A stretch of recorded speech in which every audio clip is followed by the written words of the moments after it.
শুভ সকাল বন্ধুরা, কেমন আছো? আশা করি সকলে ভালো আছো, আমিও ভালো আছি। তো দেখো, রোজার মাসে রোজগারের মতন আজকে সকাল সকালই কাজগুলো হয়ে গেছে। আজকে একটু সকাল সকালই উঠেছিলাম, ওই জন্য ভিডিওটা একটু তাড়াতাড়ি বানাতে পারলাম বা কাজগুলো তাড়াতাড়ি করতে পারলাম। তো দেখো, ঘরটা সব গুছিয়ে নিয়েছি। এদিকে দড়িতে রোজই কাপড় ঝোলে, আজকে সেগুলোকেও গুছিয়ে নিয়েছি আর এইগুলোকেও ভালো করে ঝেড়ে ঝুড়ে পরিষ্কার করে নিয়েছি। নিয়ে যেমন হয় সকালের দিকে ছোলাটাকে ভিজিয়ে দিয়েছিলাম, দিয়ে তারপরে বাজার এসে গেছিলো। দেখো, ভেটকি মাছ নিয়ে এসেছিলো। ভেটকি মাছের মাথাটা কত বড় দেখো, মনে হয় প্রায় 2 কেজি ওজন কি 2.5 কেজি মতনই হবে। মাথাটা যা সাইজ দেখি মনে হলো। অনেক দিন ধরে বলছিলাম একটু ভেটকি মাছ আনতে, তো আজকের পেয়েছে মনে হয় ভালো, তাই নিয়ে এসছে। তো মাছগুলোকে ছাদে গিয়ে ভালো করে ঘষে ধুয়ে নিয়ে চলে এসেছি।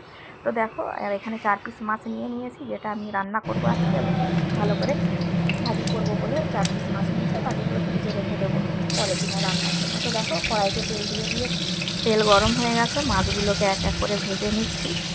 তো আর এখানে ভাত বার করে নিয়েছি, যেহেতু মেয়েকে খাওয়াবো বলে, ওই জন্য। তো এদিকে আবার দেখো, একদম ঘরটাকে আজকে মুছে নিয়েছি সকাল সকাল। আজকে সিঁড়িটাকেও মুছে নিয়েছি, তাই তোমাদেরকে দেখিয়ে দিলাম। আর বাইরের দিকে দেখো কেমন একটা বেশ রৌদ্র বার হয়েছে, আর গরম হালকা হালকা পড়ছিল। রোজা করে আবার এইসব কাজকাম করতে একটু কষ্টই হচ্ছিল। তো কী করা যাবে, করতে তো হবেই। তো দেখো, এখন আবার বিকেল হয়ে গেছে, বিকেল না, তখন প্রায় ঘড়িতে 3টে মতন বেজে গেছে। আমি রান্নাঘরে চলে এসেছি। তো এদিকে ভাত বসিয়ে দিয়েছি, আর ওদিকে ছোলাটা সিদ্ধ করতে দিয়ে এদিকে আলু ভাজবো বলে আলুটা কেটে নিয়েছি। আর ওদিকে মাছ আলু দিয়ে রান্না করবো বলে আলুটাকে কেটে নিয়েছি। দেখো, আলুটাকে কড়াই ভাজতে দিয়ে দিয়েছি, একটু তেলের ওপরে দিয়ে নাড়াচাড়া করে নিলাম। প্রায় শেষের দিকে হয়ে গেছে, ওপর থেকে একটু পেঁয়াজ ছড়িয়ে দিলাম, দিয়ে একটু নাড়াচাড়া করে খানিকক্ষণ রেখে দিয়ে আলুটাকে নামিয়ে নেবো। কারণ বেশিক্ষণ রাখলে আবার আলুটা না ঘেঁটে যাবে বেশি নরম হয়ে গেলে। তো দেখো, একদম আলু ভাজা হয়ে গেছে, আর আলুগুলো কেমন আস্ত আস্তই আছে। তো তারপরে তার মাঝখানে এদিকে আমি ইফতারটাকেও কেটে নিচ্ছিলাম, যেহেতু একলা হাতে সবটাই করতে হবে। তো এখানে লস্যিটাও করে নিচ্ছিলাম, আর শরবতটাও সেই সঙ্গে একেবারেই করে নিচ্ছিলাম। তো শেষে যেমন একটা লেবুর রস দিতে হয়, না হয় তো একটু টেস্ট হয় না, তো লেবুর রসটাও দিয়ে দিয়েছি। আর এদিকে লস্যিটাকেও গুলে নিয়েছি দেখো।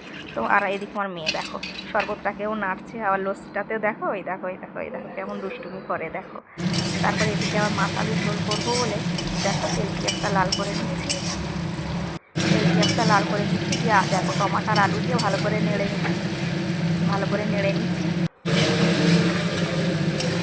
দেখো, এবার কষানো হয়ে গেছে, কষানো হয়ে গেছে। এবারে দেখো, মাছ পানি দিয়ে দিচ্ছি ভালো করে। আলুটা একটু সিদ্ধ হওয়ার দরকার আছে, তা সিদ্ধ হয়ে গেলে তারপরে মানে একটু কষানো হয়ে গেলে, মানে হালকা করে তেল ছেড়ে দিলে আমি ওদিকে মাছগুলোকে দিয়ে দেবো।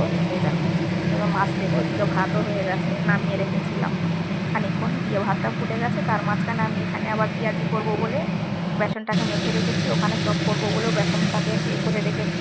আর এখানে দেখো, মাছগুলো কষা কষা হয়ে গেছে বলে এতে একটু ঝোল দিয়ে ওপর থেকে ধনে পাতা ছড়িয়ে দিলাম, দিয়ে ফুটে উঠলে নামিয়ে দেবো, হয়ে যাবে আমার ভেটকি মাছের ঝোল আলু দিয়ে।